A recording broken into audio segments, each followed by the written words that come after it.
Please, I only came to give him this. Who even invited her? Him. I'm sorry, ma'am, you have to leave. The chapel was breathtaking. Crystal chandeliers sparkled above rows of smiling guests. Soft music filled the room as Elijah stood at the altar, waiting for the love of his life. When Amara appeared in her beautiful white wedding gown, everyone stood to their feet.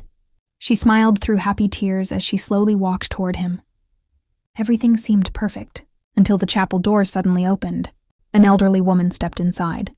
She wore a faded blue floral dress, an old gray cardigan, and carried a small paper gift wrapped in newspaper.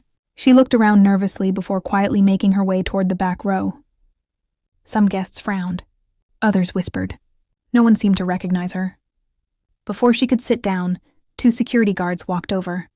One of them spoke politely. "Ma'am, this is a private wedding." The elderly woman gave a small smile. "I know. I only came to congratulate Elijah." The guards exchanged confused looks. "I'm sorry, ma'am, but your name isn't on the guest list." She lowered her head. "That's all right.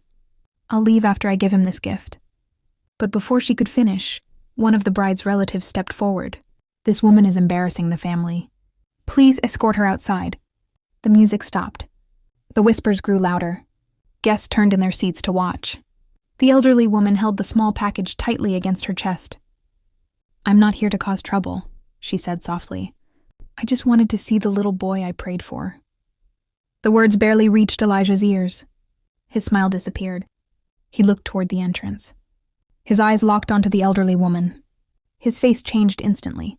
"What are you doing?" he asked. One of the security guards turned to him. "Sir, she doesn't belong here." Silence filled the chapel. Elijah slowly removed his wedding ring. He stepped away from the altar. Amara watched him in complete shock. The guests held their breath. Then Elijah looked directly at everyone and said, "If she leaves, and this wedding is over." The chapel fell completely silent. No one moved. No one spoke. Elijah walked past the shocked guests without taking his eyes off the elderly woman. When he finally reached her, he smiled through tears. "You came." The woman nodded gently. "I promised I wouldn't miss this day." Elijah carefully took the small package from her trembling hands. Inside was a tiny wooden toy car. Old, worn, handmade. The moment he saw it, he closed his eyes.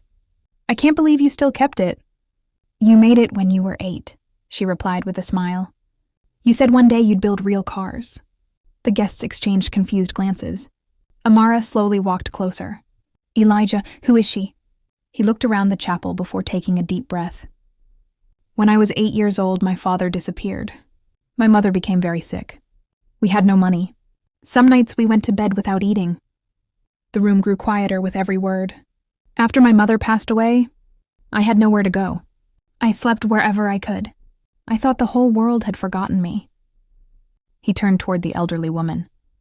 "But every single morning, she found me. She brought me bread. She shared the little food she had. When I was cold, she gave me her own blanket. When everyone walked past me..." She stopped. Tears rolled down the woman's face. "I didn't save you," she whispered. "I simply couldn't walk away from a hungry child." Elijah smiled. "You gave me something nobody else did. You gave me hope." Many guests quietly wiped away tears.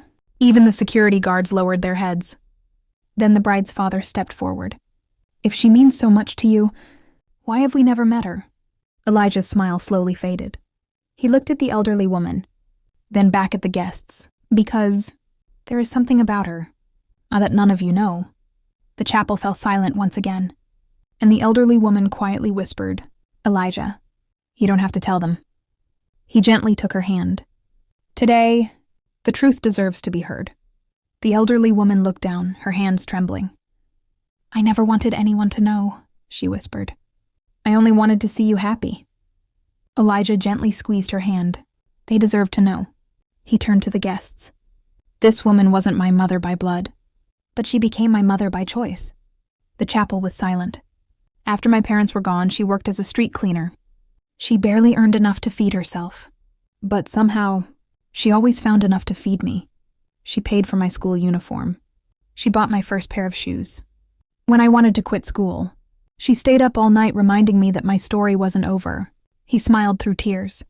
"Everything I am today, I owe to her. The bride slowly walked toward the elderly woman. Without hesitation, she hugged her tightly. I'm so sorry, Amara whispered. I judged you before I knew your story. The elderly woman smiled. My child, you don't owe me an apology. You simply didn't know. One by one, the guests stood to their feet. Even the security guards stepped forward to apologize.